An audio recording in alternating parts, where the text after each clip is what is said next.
Hello, good evening everyone. I hope you're all well and you've had a magical Monday.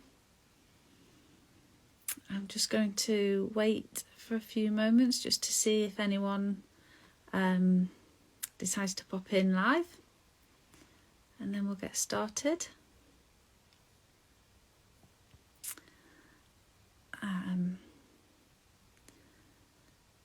We're on chapter 5 already, almost halfway through the book. So while I'm waiting to see if anyone comes, we'll just do a little recap. So when we last left Alice, she'd had quite a time. She'd fallen into a pool of her own tears and made friends with some of the local wildlife. They'd had races and prizes and all kinds of confusion around that.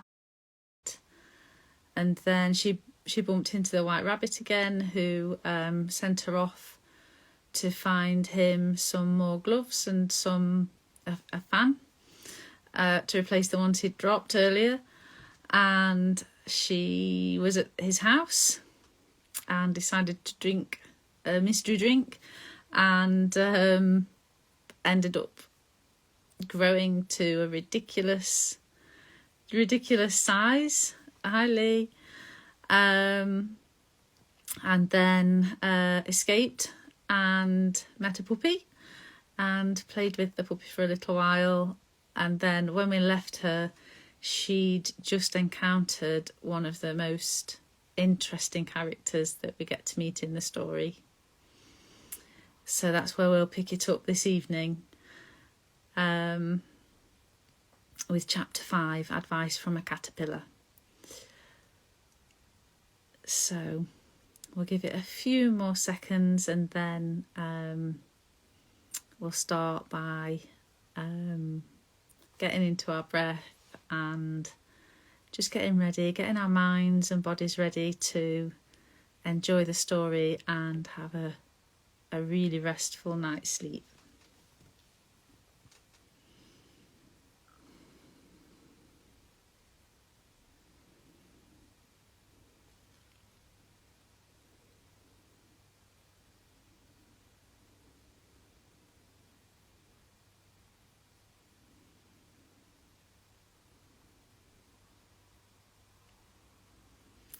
So I think we'll begin. So I invite you, as always, if you want to close off your eyes and place one hand on your heart, or one hand on your heart and one hand on your tummy, and take a big breath in. Really fill up your lungs, and exhale. Empty it out and take another big breath in. Really fill up your lungs all the way to the bottom, and then this time as you exhale, just start to allow your body to grow heavy and relax, and let go of any heavy energies that you might be carrying with you from the day, any chaotic energy, busy energy, any anxiety. Just start to really let your muscles relax and soften and come into this space, this dreamy storytime space. I'll take another big breath in. And this time, as you exhale, start to release any of that heavy energy that you've been carrying around, and any anxiety, any sadness, anything that's weighing you down. Just imagine it leaving your body and your heart in a cloud and lift up away from you. Take another big breath in, and as you exhale, use the breath to blow that cloud away, right out of your heart. So you're left feeling relaxed and ready to enjoy the story. And as a last little bit, we'll just start at our toes and feel the warm, sleepy evening energy coming all the way up from the ends of our toes into our feet, up into our ankles, into the bottom of our legs, into our shins and calves, up into the knees, into the tops of your legs, up into your hips,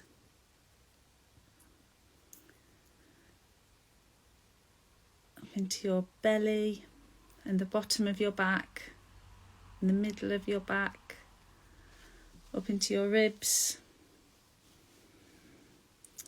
through the ribs into your chest and the top of your back,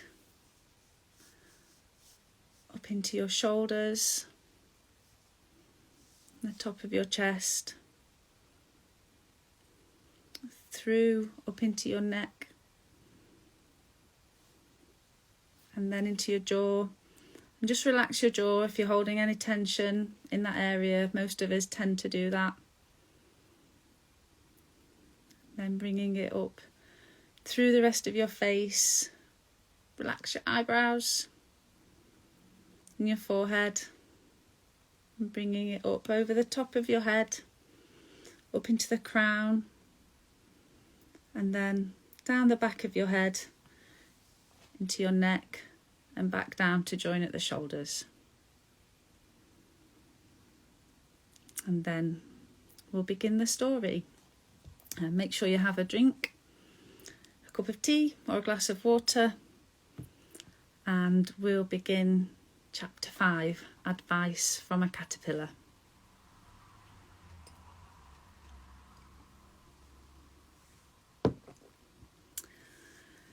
The caterpillar and Alice looked at each other for some time in silence.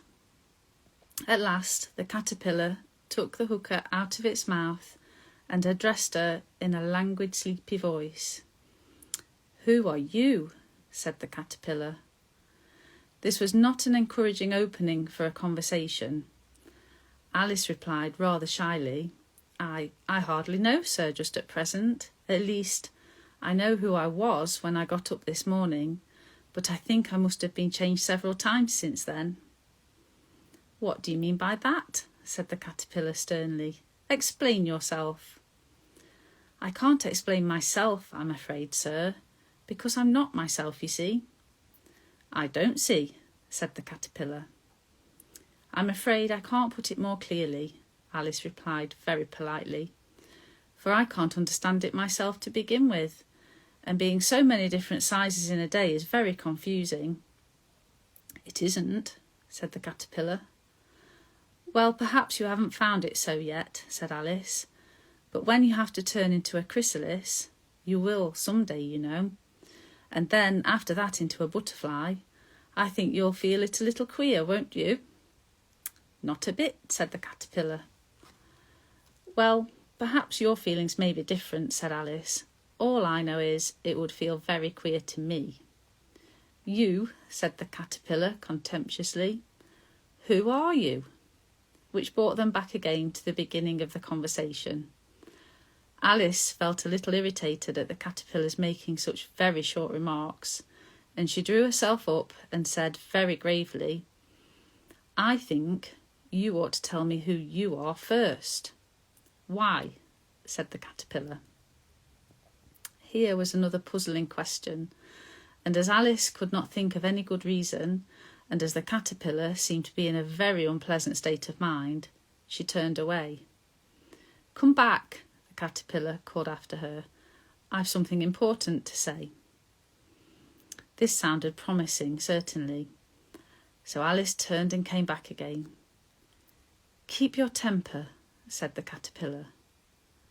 "Is that all?" asked Alice, swallowing down her anger as well as she could. "No," said the caterpillar.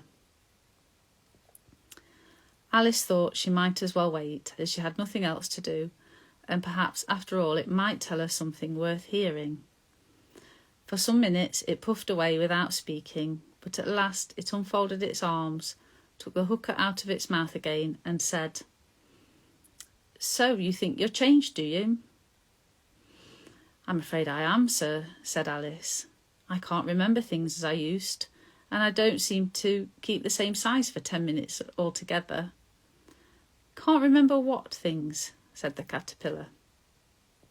"Well, I've tried to say, how doth the little busy bee, but it all came out different," Alice replied in a very melancholy voice. "Repeat, 'You are old, Father William,'" said the caterpillar. Alice folded her hands and began.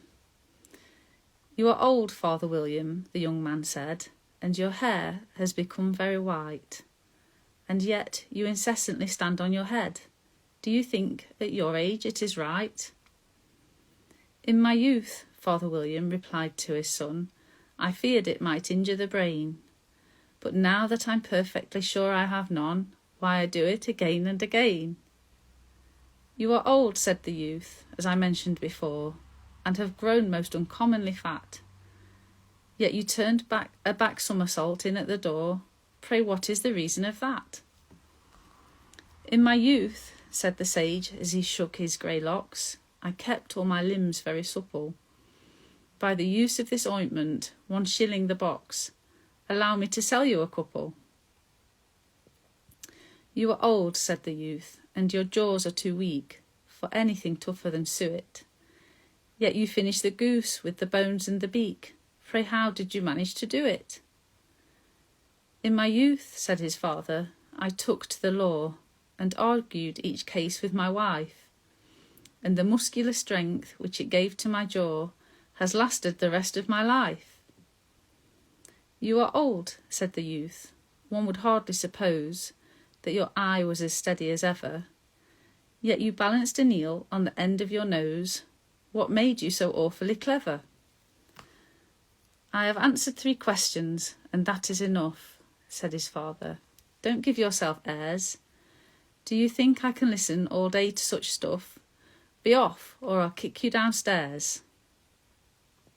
"That is not said right," said the caterpillar. "Not quite right, I'm afraid," said Alice timidly. "Some of the words have got altered." "It is wrong from beginning to end," said the caterpillar decidedly, and there was silence for some minutes. The caterpillar was the first to speak. "What size do you want to be?" it asked. "Oh, I'm not particular as to size," Alice hastily replied. "Only one doesn't like changing so often, you know." "I don't know," said the caterpillar. Alice said nothing. She had never been so much contradicted in her life before, and she felt that she was losing her temper. "Are you content now?" said the caterpillar. "Well, I should like to be a little larger, sir, if you wouldn't mind," said Alice. 3 inches is such a wretched height to be." "It is a very good height indeed," said the caterpillar angrily, rearing itself upright as it spoke. It was exactly 3 inches high. "But I'm not used to it," pleaded poor Alice in a piteous tone, and she thought of herself, "I wish the creatures wouldn't be so easily offended." "You'll get used to it in time," said the caterpillar, and it put the hookah into its mouth and began smoking again. This time Alice waited patiently until it chose to speak again. In a minute or 2, the caterpillar took the hookah out of its mouth and yawned once or twice and shook itself. Then it got down off the mushroom and crawled away in the grass, merely remarking as it went, "One side will make you grow taller, the other side will make you grow shorter." "One side of what? The other side of what?" thought Alice to herself. "Of the mushroom," said the caterpillar, just as if she had asked it out loud, and in another moment it was out of sight. Alice remained looking thoughtfully at the mushroom for a minute, trying to make out which were the two sides of it. And as it was perfectly round, she found this a very difficult question. However, at last she stretched her arms round it as far as they would go and broke a bit off the edge with each hand. And now which is which, she said to herself, and nibbled a little of the right hand bit to try the effect. The next moment she felt a violent blow underneath her chin. It had struck her foot. She was a good deal frightened by this very sudden change, but she felt that there was no time to be lost, as she was shrinking rapidly. So she set to work at once to eat some of the other bit. Her chin was pressed so closely against her foot that there was hardly room to open her mouth, but she did it at last and managed to swallow a morsel of the left-hand bit.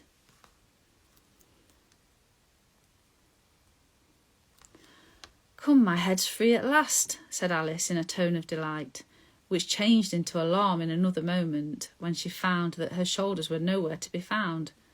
All she could see when she looked down was an immense length of neck, which seemed to rise like a stalk out of a sea of green leaves that lay far below her.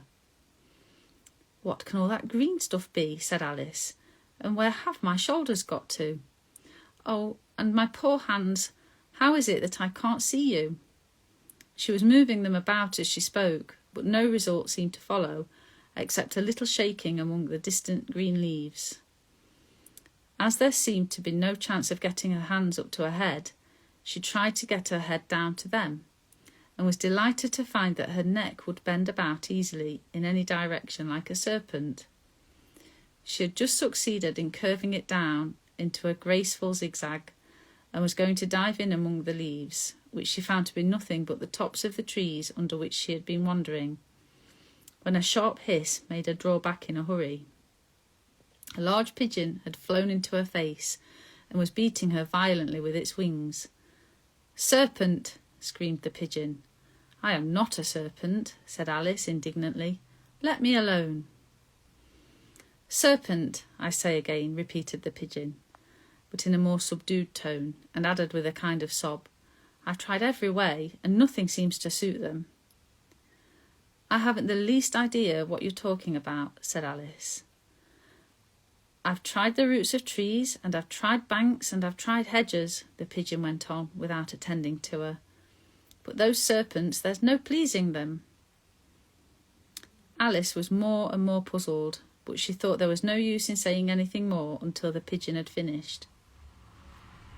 "As if it wasn't enough trouble hatching the eggs," said the pigeon, "but I must be on the lookout for serpents night and day. Why, I haven't had a wink of sleep these 3 weeks." "I'm very sorry you've been annoyed," said Alice, who was beginning to see its meaning. "And just as I'd taken to the highest tree in the wood," continued the pigeon, raising its voice to a shriek, "and just as I was thinking I should be free of them at last, they must needs come wriggling down from the sky. Ugh, serpent!" "But I'm not a serpent, I tell you," said Alice.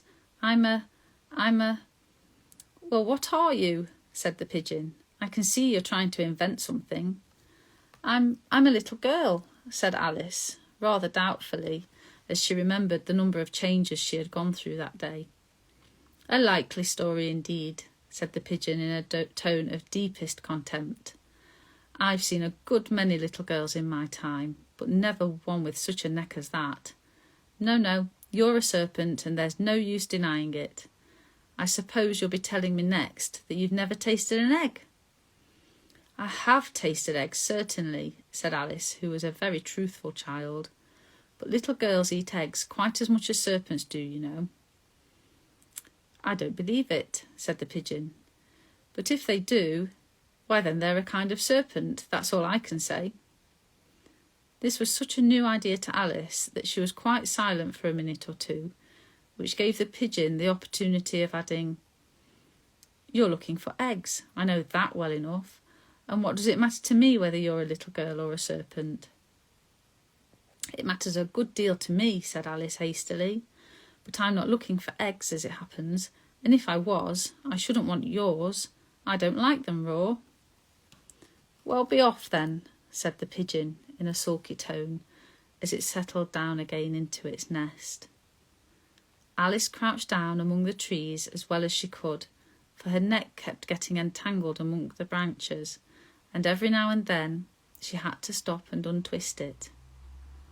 After a while she remembered that she still held pieces of the mushroom in her hands, and she set to work very carefully, nibbling first at one and then at the other, and growing sometimes taller and sometimes shorter, until she had succeeded in bringing herself down to her usual height.